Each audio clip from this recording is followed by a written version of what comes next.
Hey Tricia, it's so nice to have you on the show today. How are you doing? I am doing wonderful. How are you? I'm doing quite fine, Tricia. And thank you so very much for being here. Like I mentioned earlier, I truly appreciate your presence. Thank you so very much. And you see, oftentimes, Tricia, I love to thank my guest for two things. And I do this so often to the point where it has become my anthem. So firstly, I want to say, Tricia, thank you so very much for investing in yourself. You see, you are on this platform right now because you invested in yourself. And oftentimes, Tricia, I love to make reference to the amazing mango tree. You see, some months back, I was on a particular road. Hmm. And just by the roadside, there was this very tall, unattractive mango tree. And I use the word unattractive because the mango tree's got no mangoes on it and the leaves were all dry. So I just walked past it and I went my way. But you see, Tricia, just recently I was on that same road. And this time around, a lot's changed about the mango tree. You see, the mango tree caught my attention pretty good from a distance. And immediately I got the urge to move so close to it, of which I did, and it wowed me. Because now the mango tree's got a lot of mangoes in it, beautiful green leaves and healthy branches. Oh boy, it was such a special moment that day. I was so excited. I was so happy staring at the beauty of the tree, the fruit, and the branches. Beautiful moment. Here's my point. The fact that you dedicated your time, energy, and resources to becoming the amazing Tricia that you are today, that alone has made it really impossible for me to skip you. And that's why you got the request from me to be on the show because I was attracted to the fruit of all that you're doing, the impact your work is having, how you're offering your solution, your philosophies, your insight. Those things are amazing. And just before you got the text from me, I said to myself, I've got to benefit from these beautiful things Trisha is doing. Not only me now, but even the audience. And here we are today with the amazing Tricia. So thank you so very much, Tricia, for investing in yourself. And secondly, Hmm, thank you for saying yes to the invite. Because if you had said nope, there was nothing Elijah could do about it. Thank you so much. Thank you. Absolutely my pleasure. Beautiful. So let's get started. Okay, there we go. You see, I'm quite excited to have you on the show today for two reasons, Tricia. Firstly, my interest in knowledge seeking. I believe in order for one to transition from a terrible situation to that of a beautiful one, I believe it takes the application of knowledge, quality information. And not just knowledge now, but the application of it.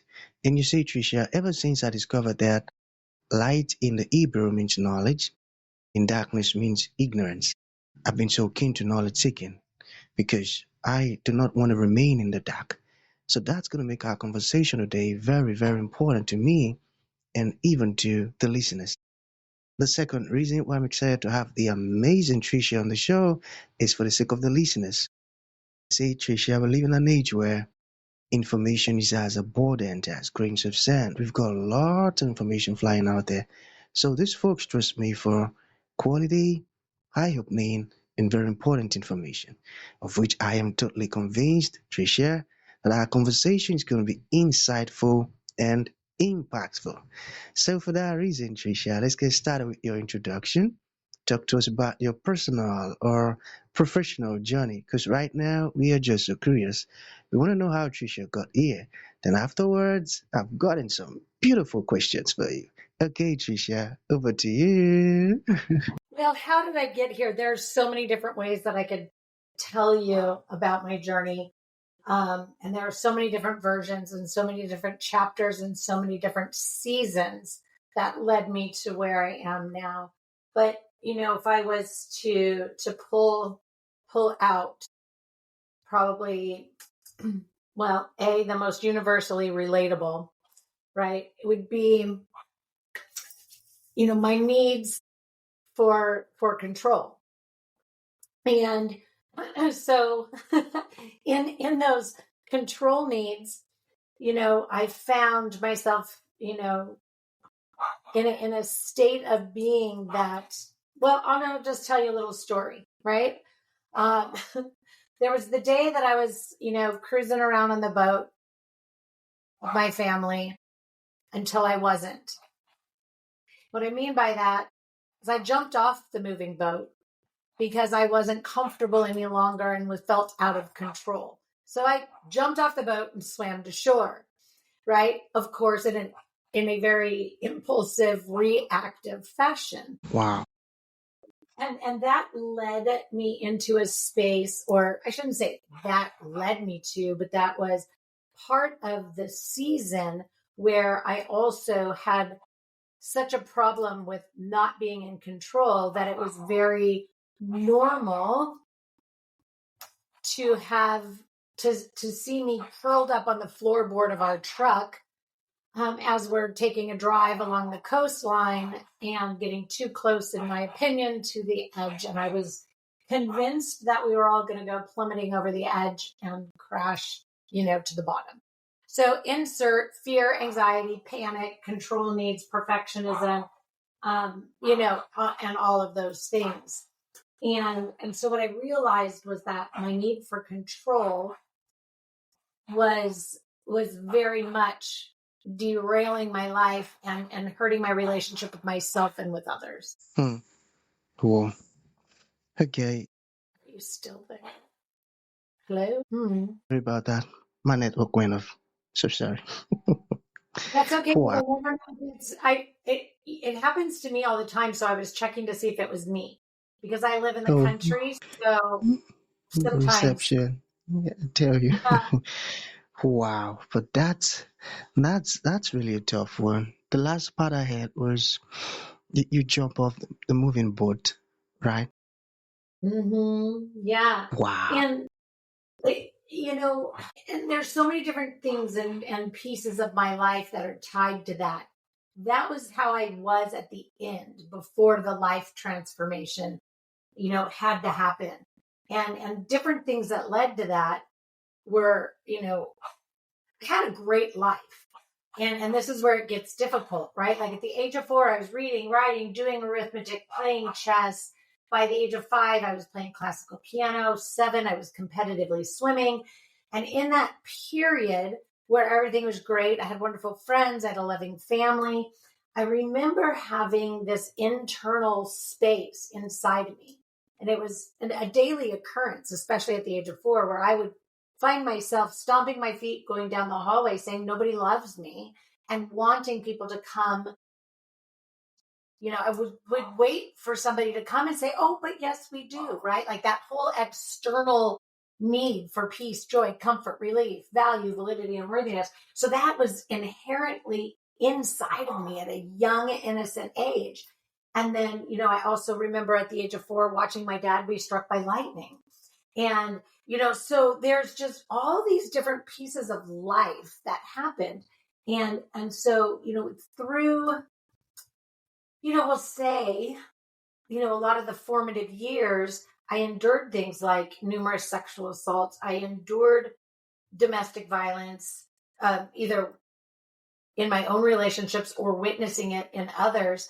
And again, yet still had big, beautiful, wonderful things happening in my life. And so it was really a confused state to where I evolved into this need to kind of control my narratives and to control my spaces. So I would dig my heels in, right, to make sure that everything just could stay controlled and just so it could feel safe. And then there were the seasons where, when I was 12, my dad that raised me was killed in a sudden tragic accident. And So I, sorry. reached for, the thing that I witnessed everybody else, doing, right? Drinking a beer and smoking a cigarette. And I was like, well, let's give this a shot. And, so there was just so many different things. So when I say later in life, these control needs really derailed me and caused me to have like these future tripping, anxiety inducing, spaces that were, like what if, control freakouts, and coping crashes. One of my favorite signature talks to do. um, but, that's where I was. And I'm like, okay, enough. right? I wanted to see myself as calm, cool, collected, insightful, knowledgeable, peaceful, calm, all of those things. And so I had to go figure that out. And so I went on a really big, long journey of advanced emotional intelligence, seeking behavioral psych studies, and and really learned the key formula for myself, the critical formula for myself to live in a state of emotional agility, so that I could face anything and everything that life threw at me, and in that chronicling of the studies and then of the psychological skill sets, tools, tips, tactics, methods, modalities, I found myself in a place where I actually wrote 7 different programs. And now, and then I uncovered my innate ability to teach people a practical application for them in their own unique life, in their own unique situation. And so it's just been really a spiritual experience and a God-given gift, I guess, if you will, to have the ability to impact people's life in that. I tell you, Tricia. And you see, I found your story very, very powerful, inspiring, and profound. You see, the fact that you went through all of that, and you said something that I caught so well, and I think it's very important. You said you gave yourself to learning.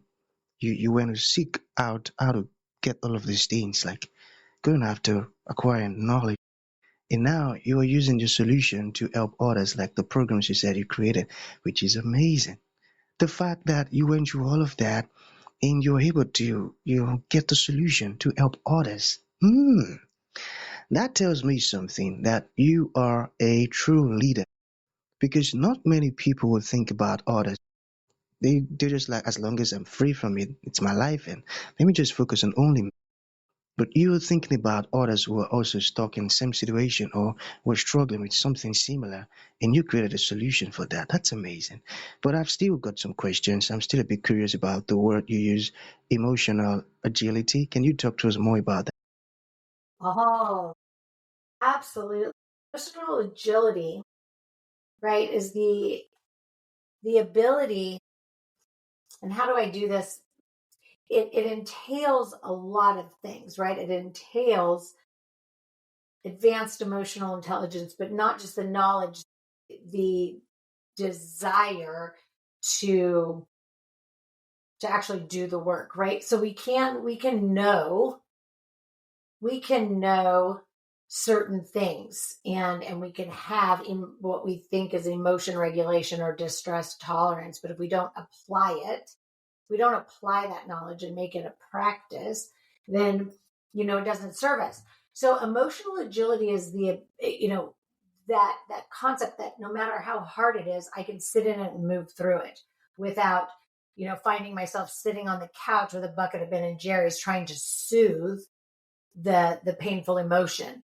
It means that I can handle the disagreement, the conflict, without going into a fit of rage. It means that I can accept that there are people in this world, and maybe even in my own home, that have different thoughts, feelings, emotions, opinions, beliefs, needs, wants, dreams, desires other than my own. And I can be in the stance of a learner, and in a place of true acceptance, and just be grateful to witness them experience living the way that they desire. And so it's bendable, flexible, pliable. It's the true meaning of resilience, which isn't bouncing back, it's catapulting forward. And it means that I can sit here and be sad. I can sit here and be disappointed and have it not attached to every other aspect or element of my life. Again, it just means so much. And it depends upon you, the unique being, and where you need it first and how you incorporate it into every other aspect. So the key is to be problem aware and solution seeking so that we can shift into solution focus. Profound words. Okay, now I get it. Now I see why you're so good at what you do. I got that. I got that. Okay, let's talk about emotional truth. All right. So, what does it mean to live from emotional truth? Mm. Okay. So here's the first thing, and I'll use a little bit more of a, another story slash analogy, but I sit in rooms with, groups of clients. I do one-on-ones with all of my clients. And what I notice early on in our relationship, and this is of course across the last 10 or 12 years of being in practice, is that when you ask somebody how they are or what they're thinking or feeling, they don't have the capability of articulating it. And so until we can articulate our emotional truth and not just a general pop culture answer, right? Um, can we move forward? So I hear people utilizing, they'll say, "Oh, I have terrible anxiety." And when we get in there, it's not anxiety at all. It might be fear of something, but it's not actually anxiety. And so this is what I mean by pop culture. We've taken words and we've whitewashed them, if you will, to have meaning and purpose that it doesn't fit them. And so we have to be able to say right here, right now, in this moment, I feel irritated, agitated, annoyed, frustrated, bothered, inspired, intrigued, elated, whatever it is. But we have to be able to articulate that. And most people can't. You see people walking through life and they say, "Hey, how are you doing?" "Oh, I'm fine." Well, fine is the most ambiguous word you could use, right? Because fine could be as fine as, I don't know, an over bleached piece of hair that will break if you look at it sideways, or it could be as solid and as dense as a fine gemstone that came from the center of the earth, right? So the word fine is very broad in meaning. So what I tell people is to get to your emotional truth, we have to know the definition of our descripting words. And if we can't describe our feeling, then we have to be willing to go on the journey. Hmm. I And got that. we have to I got find that. Okay. that, yeah, we have to find that resonance to say it's okay to feel however it is I'm feeling and quit worrying about how somebody else might judge you for it. Emotional truth. I got that too. So let's talk about this aspect of copying someone else's strategy. Why does copying someone else's strategy lead to burnout? Look, I am made up of unique DNA. You're made up of unique DNA. So if I was to just say, "Here, this is the formula I used for myself, and because it did such a great job for me, if you just do what I did, exactly the way I did, it'll serve you also." That is like the worst advice anybody could ever give somebody else. Now, I'll give you a different example. But I wanted to set that stage. Think of diets, dietary practices. I want to lose 30 pounds. I'm going to go over here because my best friend lost 30 pounds doing this diet. It's going to work for me. Oh, fast forward. Look, I gained 10 more. How come? Right? Because what works for her, organic, original, unique DNA, body make, everything works for her, not for you, because you're unique and different. So even when I'm working with people on psychonutrition to help their emotional well-being and to love their physical body, we don't do a diet. We do an exploration. We do a connection with our physical body. We learn how to hear what it's telling us that it thinks, feels, and experiences about the food that you're putting in it. Right? So I teach people to hear what the body says about the food that they swallow. And not, well, what should I eat? And the reason that I do this is, for 8 years I injected poison into my body, and I lived with the labels and the diagnosis of rheumatoid arthritis, Sjogren, gastroparesis, and mixed connective tissue disease. And I kept getting told, do this diet, do that diet, the RA diet, the FODMAP diet, the None of them worked for me, not 100%. And so I went on the journey, and I've done a lot of, nutritional study, and I'm actually, a certified psychonutrition consultant. So I'm not just pulling this out of my head, but I went on a year-long journey, and I paid attention, and I found the foods that caused me pain, inflammation, gas, bloating, sluggishness, brain fog, blah, blah, blah. Right. And I crafted a dietary lifestyle that serves me so that my body can function the way that I want. So it's the same when we're talking about behavioral psychology. I've got to find and help you create the right systems, processes, methods that are going to serve you, that you understand, that you're going to be excited to use, to implement, to practice, to lead with. Right? It can't be my way. So last little analogy with that is, you go to the Tony Robbins, and Tony, I love you. I'm just pulling you out as an excuse or as an example, right? But we go to the big Tony Robbins thing and we're like, oh, I'm going to do this. So we try to fit our life into Tony's method or modality, and we fall short. We're not one of those 5 people that, right? We fall short. Here's what those people that are excelling are doing. They're incorporating Tony's method and modality into their life. Add, edit, delete, change, shift, morph, make it their own. So we gotta come from that space. I see this person. I value and appreciate the way that I perceive them. I'd like to experience living the way that I see them. So now I gotta go figure out what I need to do for myself in my life that's going to produce those same type of solutions or that same type of momentum for me. We always want that instant gratification, easy way out, and they're just not that answer. Just to an end, Tricia, what would you like to leave the audience with, like a final thought? And to those folks who would like to learn more about everything we've discussed, make a purchase of your course, your programs, or ask questions, how can that be possible? I'd say first thing and the best thing I can say to every listener is get curious about you and start the pathway to living for yourself first in a way that will leave you that will eliminate the feelings of guilt, selfishness, punishment, or restriction, right? Live for yourself first without all of those things. And find a pathway, find a person, find whoever resonates with you.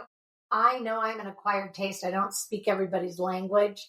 But if somebody did want to reach out to me, perhaps they even just want my help finding the right pathway for them, I'm totally open to that. The best way to do that is to just go to triciaparido.com, right? Because you can see my name spelled there. Just go to triciaparido.com and book a consult. They're complimentary all the time, and I love to just have conversation. Beautiful. So that's going to be the end of the show, Tricia. Thank you so very much for coming. And thank you for sharing this profound stuff with us. Inspiring story. I love it. Thank you so much. Thank you.